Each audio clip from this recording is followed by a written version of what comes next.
to the Good Girl Confessional podcast. I'm your host, Sandy Lowres, and the Good Girl Confessional podcast is proudly brought to us by WB40, Women Beyond 40, a platform for women 40, 50, 60 and beyond.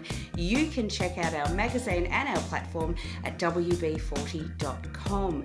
Today in the confessional, I am so excited to have this conversation with this incredible human. Today in the confessional, I'm chatting with Vanessa Muradian. She is a sexologist who has been working with the LGBTIQ plus community for many, many years.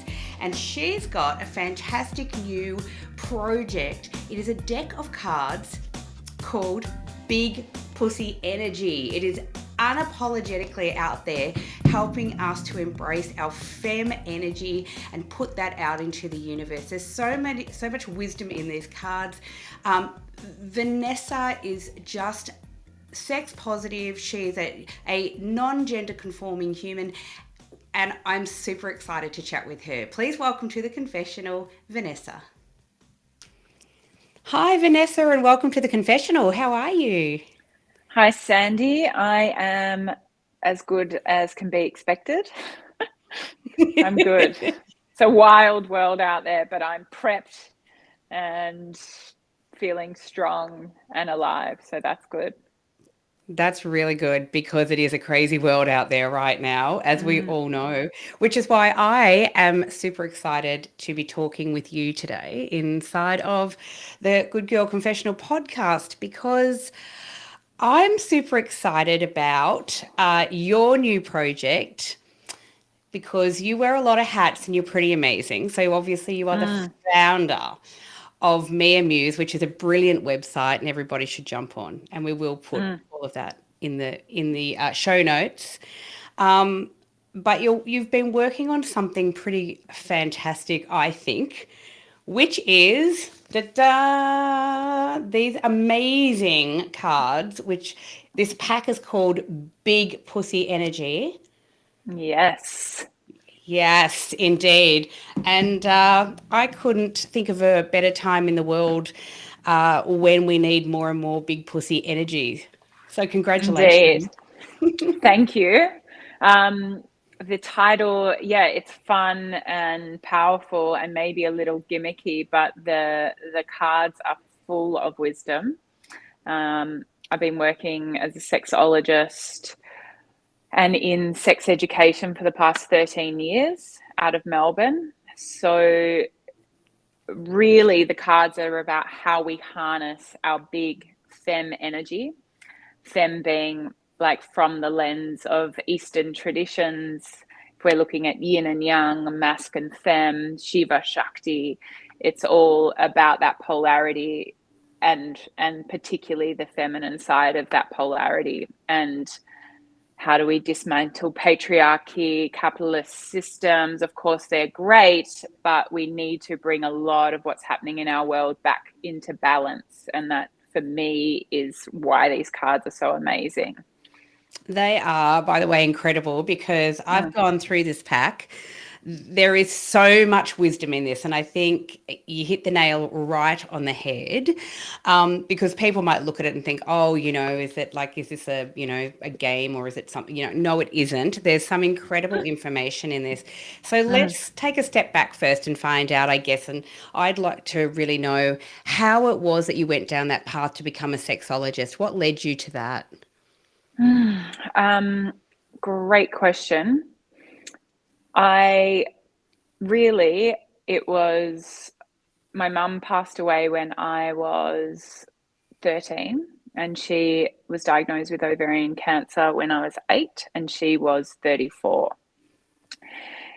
Amongst that kind of 5 years, she said to me, be a good friend to women. So she had a lot of beautiful wisdom nuggets. It was 1995 when she passed away. So I'm sure her perspective on the importance of being a good friend to women was really, time specific at that point. And women needed spaces to celebrate themselves, feel powerful, strong, and supported by other women. So I kind of just ran with that. as a little kid may, wanting to hold on to as much as your mum as possible, especially when they're a good mum. And also she had a great friend who I remember listening in on a conversation with them talking about sexology units that she was studying at university, this friend. And so many years later, I myself my parents were pretty open in discussing stuff with me. My own sexuality was probably a little bit slow to develop just because I was like dealing with kind of life and death stuff, and that was taking a lot of my headspace. But when I think about being I love women, and I, ended up being with them majority of the time as lovers and life partners. But when I just was committed to kind of helping them and helping myself celebrate ourselves. And for me, the biggest stigma and taboo was around sexuality, and the stigma and the shame, the contraction and the oppression that we felt in this arena. And to me, that didn't really make sense. I also spent a lot of from age 17 to 21, I lived in the United States, in Turtle Island, and grew up in kind of close to Washington, D.C. So they were a bit more liberal and outspoken there, and that helped me really kind of harness that energy in myself. And so by the time I got back to Melbourne around 21, 22, I was really curious about what I wanted to do with my life. And over the next 5 years, saw my friends would tell me a lot about often traumas and things that they'd never shared about their sexuality. I was that friend. And I was like, oh, I just want to do this full time. I can hold this. I'm really into it. And I've got the courage to kind of have these conversations. And I went to a fuck-aware party somewhere in my like mid to late 20s. I was probably about 25, which is like a Tupperware party, but sex toys. And Yay. I know, big fun time for a sure. lot more fun than plastic containers, believe me. Exactly. And when you hit a certain, a tiered amount of sales, the stripper would rock up. And at the time I was like, oh, this is such an opportunity, this like space with women all collectively gathering and open and feeling lighthearted. And that was just really it was permissive space for people to let go and really which is really important. And one of the things now as a sexologist, people just need to know that their stories are shared and that they're not alone. And that can be really a lot of the process in sex education and reestablishing ourselves in our pleasure and feeling good.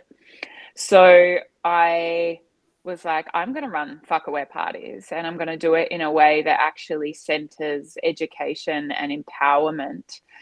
And at that point, toys were, the industry didn't have many standards, and the toys were a little bit more dodgy, and the materials they were being used in, and there were a few like femme-centric brands. Back then it's like women-centric, but they weren't out in the sphere. So I created Mia Muse at that time. It was 2007, I think, and was just hustling sex toy parties, 3 or 4 a weekend, and really getting into these one-on-one conversations about what toy to buy, but actually what was going on for people in their sex lives.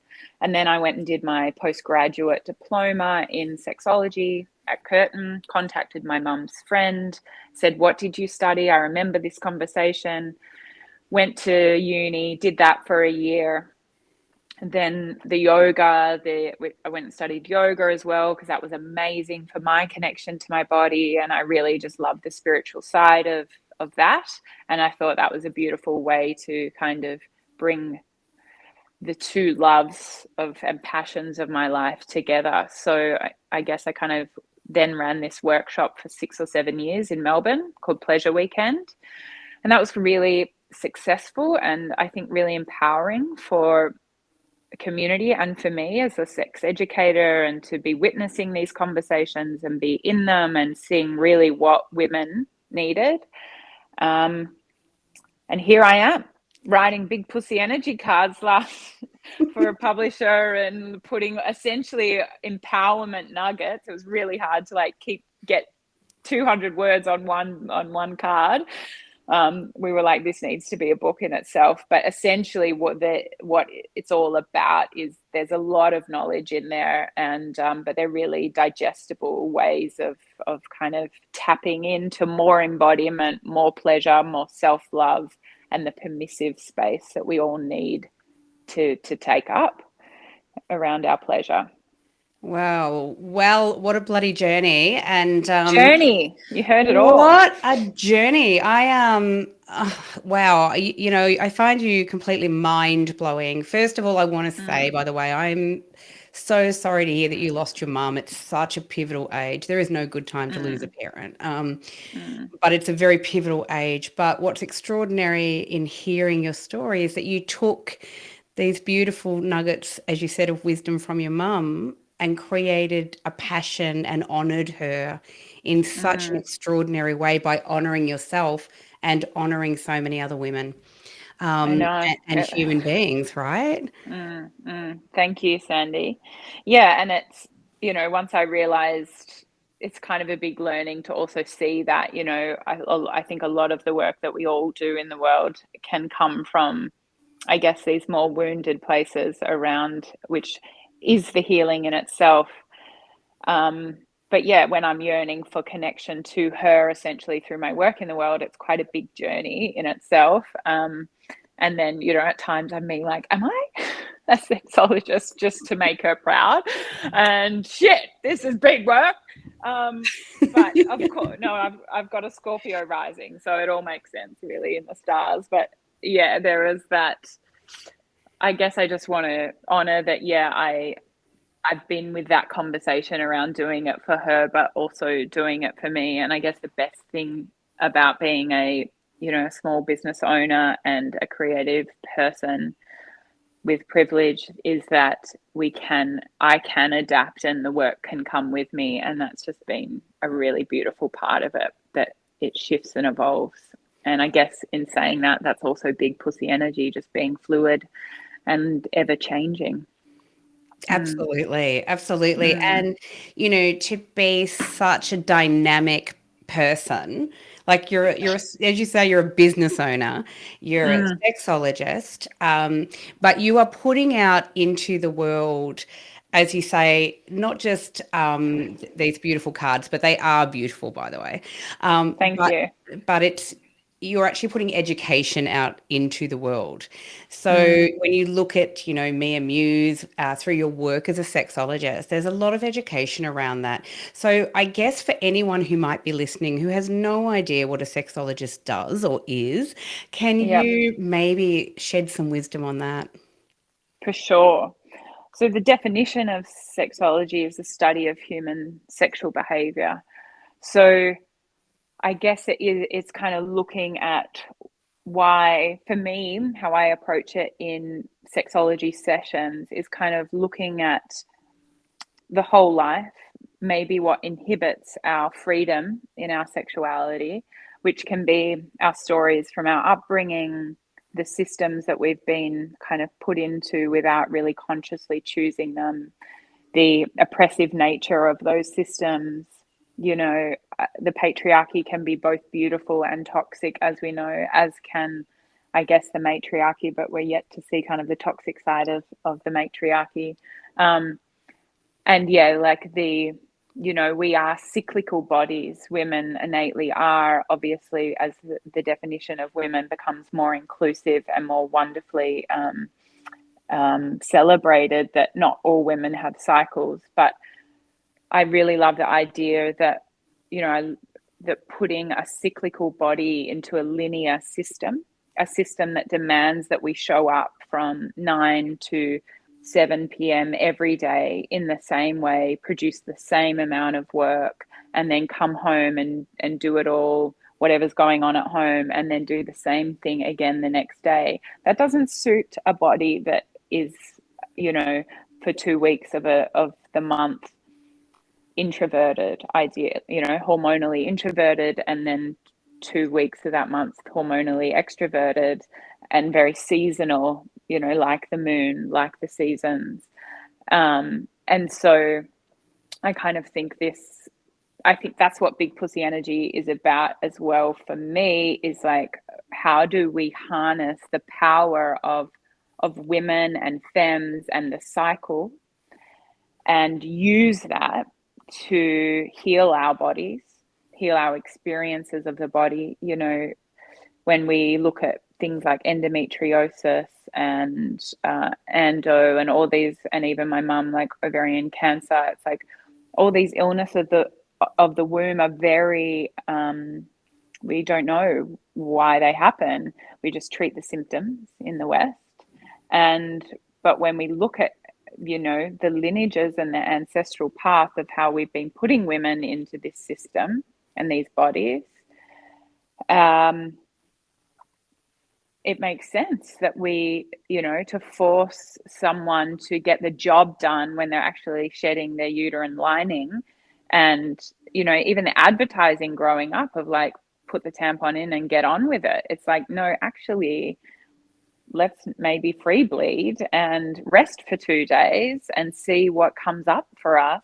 You know, like the history of the red tent and bleeding with our sisters and being all together and singing. And, you know, this is the history that we denied in the revolutions. And now I went really on a tangent then, but that for me, sexology, people are like, Vanessa, where's my orgasm? Vanessa, where's my libido? Vanessa, where's my passion?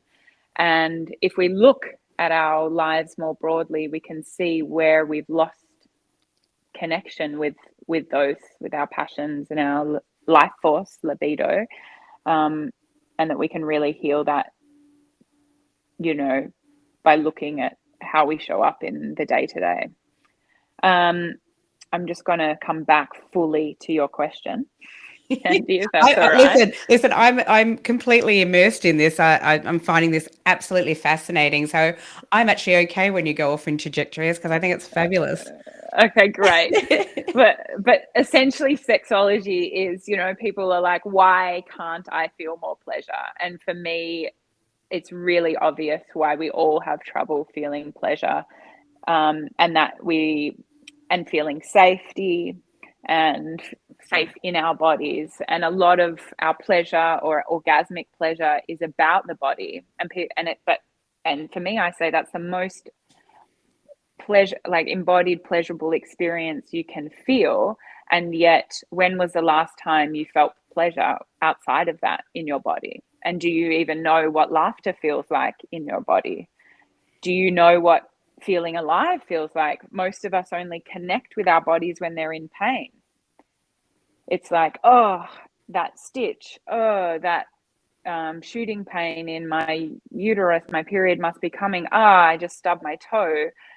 But right now, as you and me sit here in conversation, we're innately full of vitality and aliveness and the miracle of actually being here. How do we see that as part of our pleasure and part of our, oh yeah, I feel good, and oh yeah, I feel safe right now, and see that really as our life as foreplay, and then an integration of this way of being as stepping stones to a really great sex life or connection life or erotic self-connection. I love this. Yeah. I love this because I think you're right. I think, you know, it's really fascinating watching, you know, certain, I guess, movements, you know, evolve and things like cuddle therapy for those that never feel a connection or touched in their lives, or, you know, or whatever it may be for people, right? But there is that. I wonder if there is a connection. Obviously, if we cannot have a connection to self, how do we then expect to have a connection, especially an erotic connection, I guess, to others? And 100%. And obviously that journey of connection to self is like an ongoing one, and one that we don't want to either way, because it's kind of, I've been saying this a little bit lately, but the self-care movement is like such a buzzword, but when we have had a hard upbringing or a difficult childhood or trauma, self-care is like really, for me, it's something I've been learning to do for the past, like my whole adult life, past decade. It's like to feed myself properly, to nurture myself as my mother may have, or as I would nurture my own children, is really a big conversation. And it's not just like a bath on Wednesdays or some bath salts. Yes, it is those things for sure, but it is this connection to who am I? What are my desires? How do I prioritize myself? How do I not feel guilty for taking time out from the kids, from the family, from my friends? How do I prioritize myself and see that as really valuable so that then I can empower the communities around me? Then I have more energy for that. Then I'm not going to burn out. And that conversation just feels so relevant right now. You know, I talked to two great friends yesterday who were both really teary. And, you know, it's for a lot of us, what's happening right now seems really overwhelming. And you know, when it comes down to it, we've got to come back to these basic care and needs and start there. And it feels the same in the pursuit of pleasure, that, you know, we only can feel pleasure when we're like free. And by that, I mean, like, it might be free in the moment, like you're having a really good time, but, you know, to like strip naked and make sounds and connect with yourself and then another human, right? That's like highly intimate. And so how do we create freedom? Like, how do we feel free enough to be able to do that in those moments where it feels really intense? But for me, that's really kind of obvious as like a bigger question in the day to day, and that we miss connection, that we're so fast, we're on our phones, we're scrolling through the trauma and the tragedy of the world around us, but then we're not seeing our friends. We just spent years in lockdown. Yeah. So, you know, what is connection? Like, that as a question of self-care, of the self-care movement, is a big question, and one that can't be answered very easily or simply. It may be, but it may take a lot of commitment over time. So it's very different too for different people, right? And I know you touched on this before, but you know, there's a lot of, like, I'm in my 50s and I speak to a lot of women who are in their 40s, 50s, 60s who have had lived trauma in their lives, right? Through childhood. And that may not be, you know, like for some of us it's sexual abuse, but for some people it isn't that. For some people, as you touched on institutions earlier, it is growing up in you know, pretty extreme religions, or it's growing up in schools that were extremely strict, and that the teachings of that was for you to feel, you know, completely disconnected from yourself, especially if you're female, that feminine energy, as you yep. say, that is the toxic part of the patriarchy as well, of telling women that, you know, you're not supposed to be sexual, that you're not supposed to show your body, that you're not supposed to feel joy and connection when it comes to sex, that really what else are we meant to be there for? And for a lot of women, older women, that horrible archaic teaching that women were really there just to serve others, and that included even when it came to sex, which is for me so sad when I hear that. Yeah, and I guess as a sexologist you must hear those sort of stories quite often, I'm guessing. Totally. And I think, and that's, it's beautiful you mentioned these kind of ages as well. Like, I turned 40 2 weeks ago or something, 3 weeks ago, Woo! and woo, Happy birthday and welcome to the 40s, girl. thank you. Totally, the threshold of, I felt like it was a big threshold, and many things, you know, that's the age my mum passed away at as well. So it was like a big process for me over the past, actually, few years. And but yeah, there's a difference, right? From, I feel like I'm part of that generation that is right on the cusp of this shift. And that's like where my work was received okay. You know, it's like also very different for the sex educators that are starting now, and how open and accepting everyone is, and like willing to have that conversation, which is beautiful. But like for me, it was like I didn't know who my mentors were. I didn't know where to look. People were really still scared to like share. There wasn't even like, Facebook was just beginning, and there was just no way people were talking openly on that.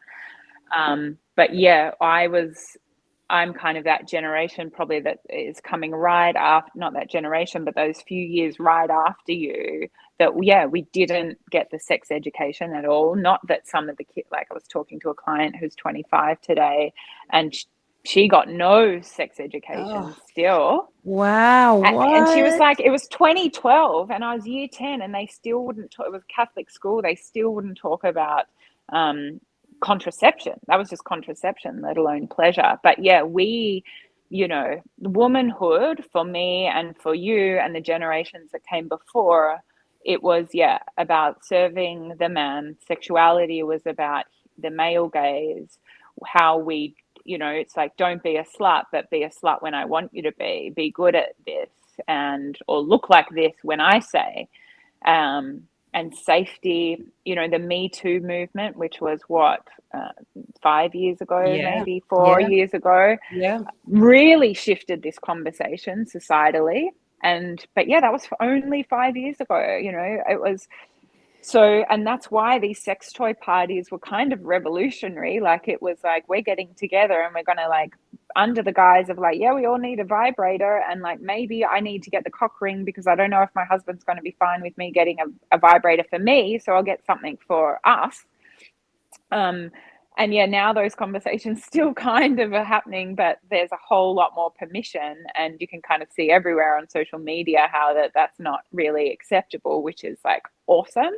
But the shift is huge, and I just have so much compassion and you know, a real interest in hearing the stories of older women who, or the women who are older than me, who held this space and who actually are reclaiming it, you know, even talking about perimenopausal times and menopause with women recently in the past few weeks, like, to feel that that's a beautiful time, you know, that this is also a threshold of wisdom, and I've been with my cycle, and what did that give me, and now what am I birthing into? And the conversation around visibility and invisibility for older women is feels like really ripe and tender right now.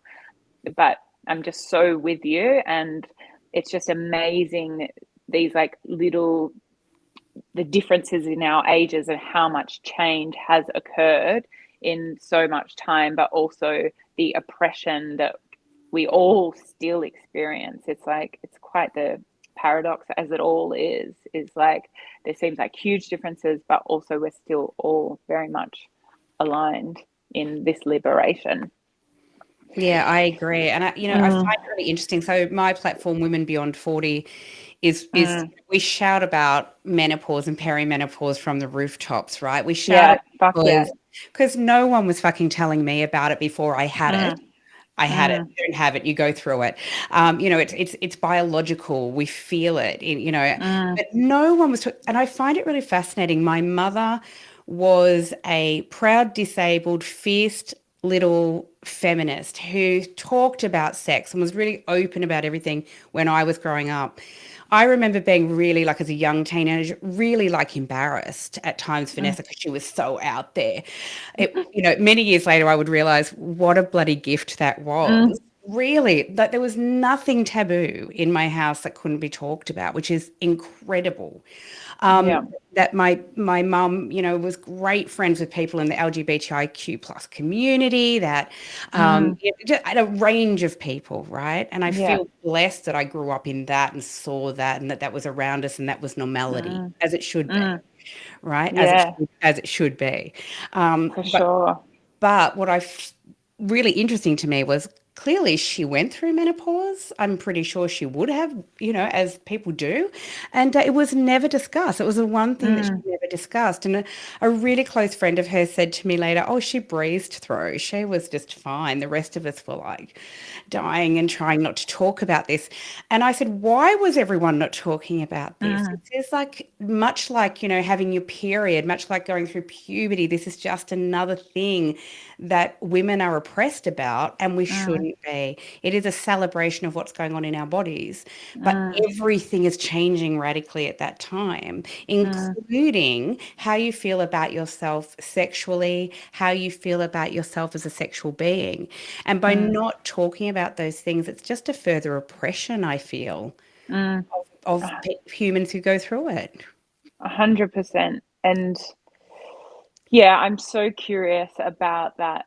For me, it's like I love looking at it archetypally, and I'm kind of reminded of this book, The Women's Wheel of Life, and the archetypes that come with the cyclical, post pre-puberty, getting the period life, menopause, not having a period, and oh, it's like so exciting to see to imagine the empowered wise crone who is not bleeding, but the wisdom that she has experienced and released from her, but then now holding in her body without the undulation and the questioning. It's just like this fierce embodied wisdom oozing in like rhythmic, linear, like it's not changing. It's Yes. just always there. It's like grandma hold me. Yeah, and I feel excited for these conversations, and I want to see them for sure. And it's probably always something that I yearn for, that older matriarch, maternal wisdom being passed on. But yeah, it's and as you say that, I'm like, but still there's so much around menstrual health that we're not talking about that is also very new information for people who are bleeding, and that we have like 4 seasons of a cycle, and that it will really affect how we work, and maybe listening to how you want to work with your cycles really empowering. It's just unbelievable how much it's changing in maybe the past 3-4 years, and that's just in my community, I think, which is like the north side of Melbourne, so always quite progressive and onto it. But yeah, we think about what we're not passing on beyond that, and that was, this woman was crying about the perimenopause to me the other day, just that she had no good role models. I'll pass her this podcast for sure, or your platform, and yeah, go from there. But it's just like, and what does sexuality look like if we're a bit more dry, and there is, and why are we just focused on the vagina and vaginal lubrication again because of the male gaze, and that sex looks only one way? One of the biggest kind of liberating things I heard was like, how do we get the patriarchy out of the bedroom? How do we, because pleasure is everywhere and on every part of our skin and our body and in interactions if we allow it. And can that be our erotic life? Creativity and sexuality in tantra, in yoga, in the chakra system, they sit in the same chakra, the second one at the pubic mound or the sacrum. And so sometimes and particularly older clients love this when they hear it, it's like that their erotic life can be their creative life. And a lot of women in older age with more space and more time for them delve into their creativity. And that, at the energy level, the level of our energetic bodies, is our sexuality. It's the same energy. It's the life force. It's libido. It's like when you're aroused, you can be aroused by a painting or by being in flow state with the painting in nature, or by another lover, and it can all be as fulfilling. We just have to shift how we're looking at it. I absolutely agree. Oh my God, this is Mm. so exciting, this conversation, because no, but it is You. true, because you're so onto it. Obviously, that's why you do what you do. Yeah. Yeah, but I guess, like, that's the thing. As a creative myself, I get that, as a writer and a creator, that something does shift in you too as you get older. And part of that, as you touched on before, is this wisdom, but owning your own wisdom, Mm. understanding that you have all of this wisdom that you can then impart to others. And in holding that in ourselves and not sharing, how do we then, we're not helping the younger people coming through. We're not helping them to understand what they may encounter, what they're going to go through, that all of the things Mm. that they may be feeling and what are completely 100% okay and normal. Mm. And also too, that it requires work. And if we don't tell our stories, then how can young people know that?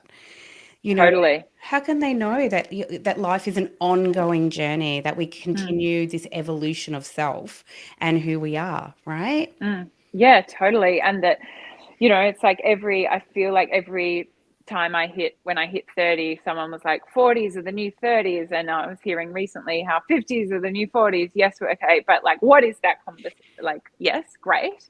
But also what's there is this, like, I do feel really amazing at 40. And when I turned 30, I was like really excited about it. And right, it's really interesting because when I tell people I'm 40, they're also like, what?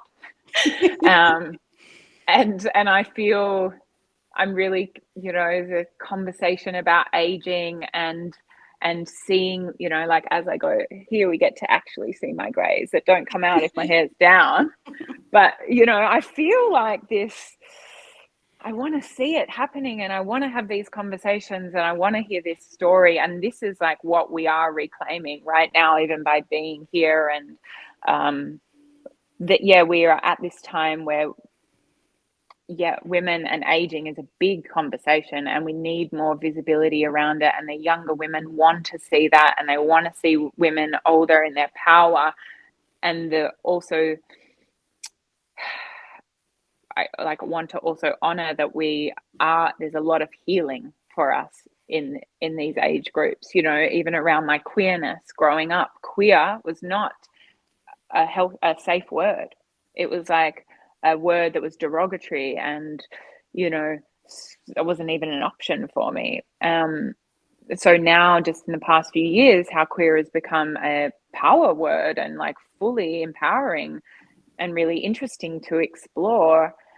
That is again new and Which yeah, is which is so beautiful, but as we also know too, there's still a lot of trauma faced by queer people around the world, and totally. right. And so in countries like ours, where it can be honored and empowered, and you can Mm. hold it and celebrate it, that kind of, I guess, love and the feeling of that is a really good springboard then in supporting other people around the world who don't have that. And that's another thing we should really recognize too, is that there are people living in the queer community around the world who are Mm. still, sadly, being polarized and in some countries arrested. And, it's religious discrimination bill, which really only Exactly. sought to discriminate against Trans the youth. trans Mm. community and trans kids in particular in Mm. schools. I mean, what the hell? What kind of world do we live in? Yeah, and it reminds me of that oppression of women. Yes. And now that that's shifted and it's like the oppression of the trans and the other, whatever the other is. And also, Sandy, as you say that, it's like I also want to honor my elders in the queer community. And that's why it's like, when I get to learn from them. And it was so sad when Betty Dodson died because she was running educations right up until she died I think last year it was. Um, the original, essentially the godmother of the G spot, they called her, Yeah. but like the original, like, let's get that wand, the Hitachi wand, and vibrate in a circle of women. Let's also look at our vulvas. And she was, yeah, the original. And so when she passed away, I was like, I was on the verge of training with her for so many years. And just to hear the stories and there's another great queer elder, Barbara Corellis, who does a lot of work like around tantric communities, and her, she started in the 80s bringing tantra to the gay community because it was about energy and breath work, orgasms, because at that time people with HIV and AIDS couldn't be touched in a hospital. So she was like, how do we bring pleasure to our community? So in that, just in our freedom, my freedom, and the generations that have that freedom, that are younger than me, it's like, what are the stories that we come from? How do we elevate the voices of our elders and celebrate them as they are also becoming, because of the oppressions that we've all experienced or that they experience more hardcore and allowed us to have this freedom. Yeah, absolutely. Wow. I think, that's such a huge conversation and a huge in itself. But what I love, I guess, in Australia is that the LGBTIQ plus community has done this really, has been having, gay pride for so many years now. But what's really beautiful about that is that it's celebrated by everyone now, Yeah. who goes to the parade, who goes, flies to Sydney, and they, or we have Midsummer Festival here in Melbourne, and but it's a celebration of human beings being exactly who they are, really loving the freedom to be in their communities and in their space and feel who they are and show who they are, which is really beautiful. I had Melissa Griffiths on here, who's a trans advocate, recently, chatting about exactly that, about there's still so much further we need to go in terms of accepting people, and people have real struggles in this country and still around the world, I think, in terms of what is gender diversity, around the terminologies associated with gender diversity, and really it's like, why, I'm not really sure why it's so difficult, but you know what I mean. But there's still people like your good self, and like really trying to educate people on that. Yeah. Well, even, and I'm often in conversations where people who are queer don't feel queer enough. And like, is it okay that I'm how I am? Am I queer enough? Can I use queer? For me, even with pronouns, it's like I feel empowered by she, her. My pronouns at the moment are she, they. And, what I've kind of wrote ended up being a spoken word yesterday about my experiences like being a woman, but now like probably gender non-conforming and identifying as a GNC woman. But that's purely because of what people expected of me as a woman, which is also wrapped up in like potential in being half Armenian, half white, half Australian, which is a bit more white than my brown side. But that in growing up in white Australia, is also questioned around my hair and removal of that, and being bigger, or that in the 80s and 90s, like big was not okay, it was not safe. And now it's like a whole other conversation, but just the healing that I have to do versus a 20-year-old, and that's really valid for me still, and that is a story worth sharing. But sometimes I guess we can be really quite scared because of the progressive nature of and languaging and just being right, but and not wanting to offend. But I think it's really important that we just are open and curious and hold spaces for all sorts of questions, and be courageous with our own story as well, because I think as we all kind of want to connect even to more culture and more ritual, that learning about story, and that's what I've learned from Yarn Australia and some work I do, like just exploring indigeneity and the history of First Nations people. But storytelling is like a really beautiful Indigenous way of being, and something that we can actually empower, learn from and empower ourselves with. And I think that crosses a lot of these conversations that we're having around womanhood, aging, queerness. How do we tell our stories and empower or share and teach others just by being who we are and sharing? Yeah, so true. I in this moment while you're talking, I'm thinking actually, I want to honor as well the young women who are out there, the young, humans who are Mm, out there, who have taught and brought so much to my age bracket and the women who are older than me as well. mm, And I want to recognize that as well because I know we've talked about older women, but that all of these younger humans or this amazing energy who have taken the Me Too movement and really catapulted that.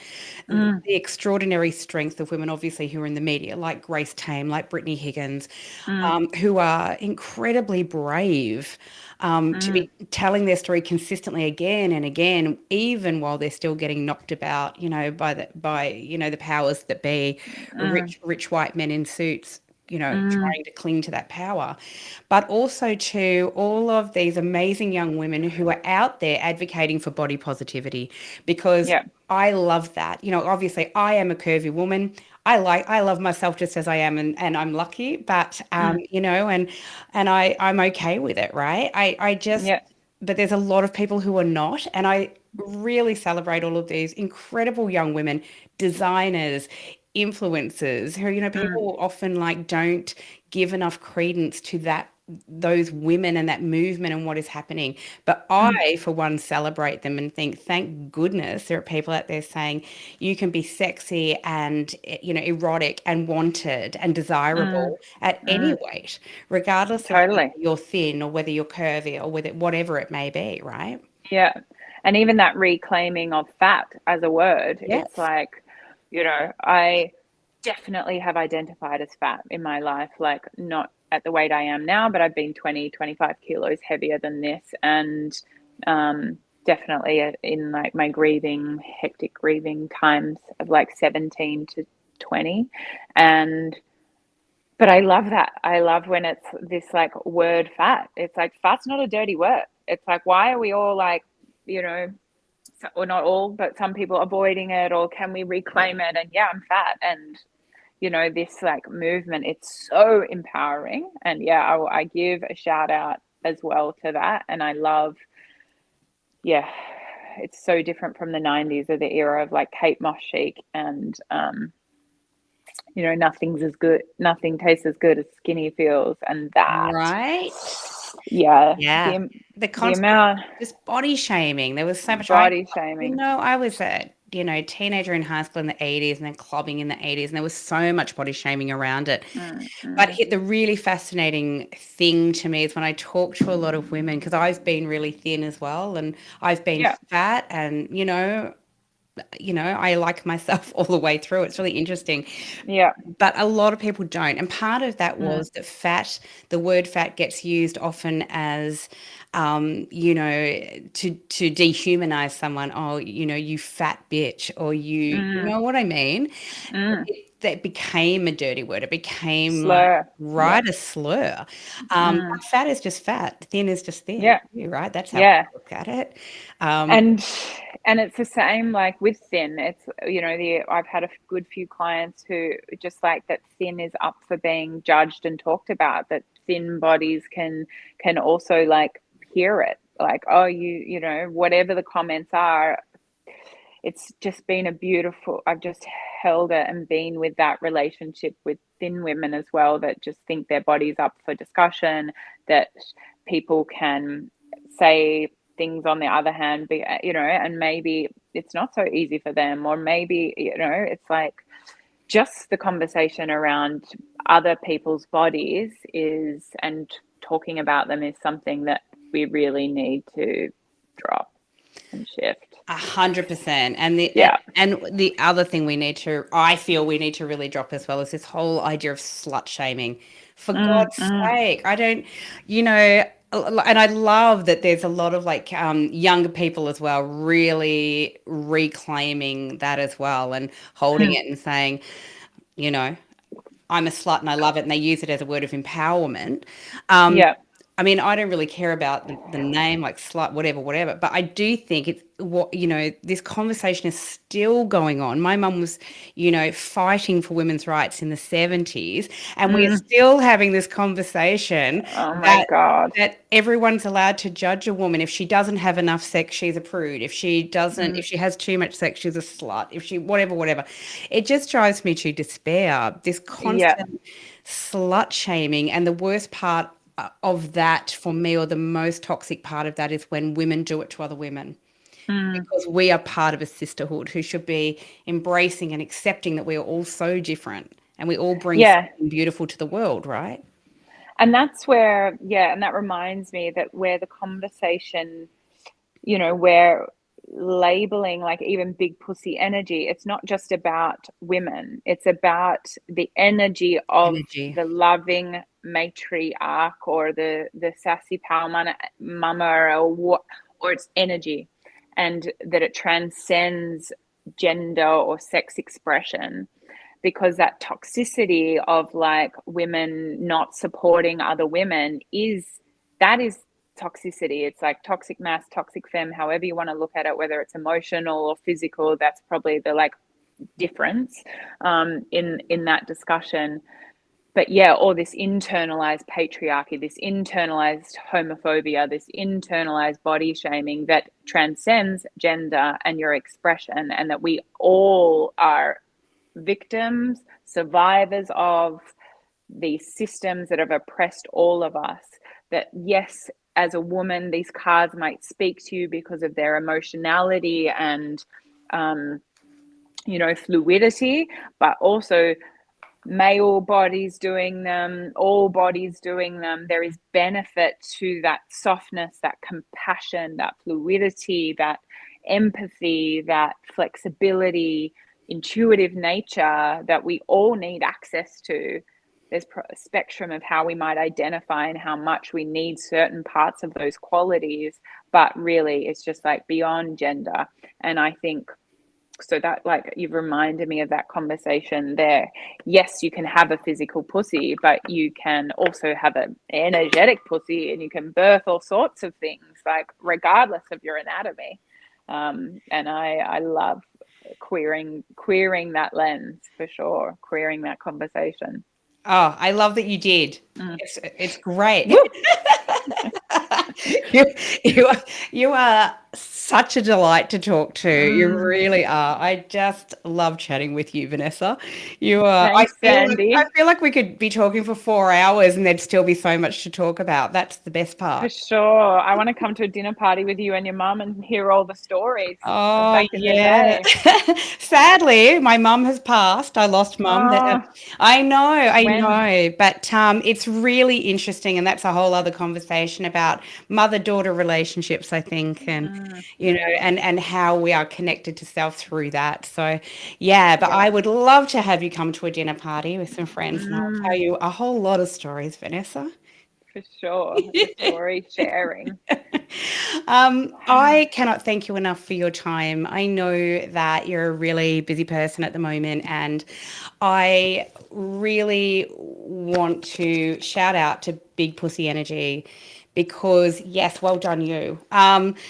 Because the world really does need a lot more, really, as you say, matriarchal energy, big pussy energy. I think at the moment the world needs a lot of healing, and I think that what Mm, you are doing out in the world is a huge step towards that. So I thank you and I honor you for doing this and for creating Mia Muse. And I'll put up the links to your website and to Big Pussy Energy, and where people can awesome. follow you, because your wisdom is extraordinary.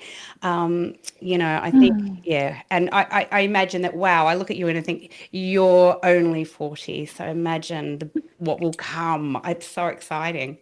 Oh, thank you. I was receiving that as you were saying it, all embodied receiving. It's a technique I'm trying to practice. But so nice to hear. Thank you, Sandy, and thanks for having me, and thanks for the work you do too. So Thank important. you. Thank Mm, you. And it's been an absolute joy. Thank you. mm. You're welcome. Bye. Bye.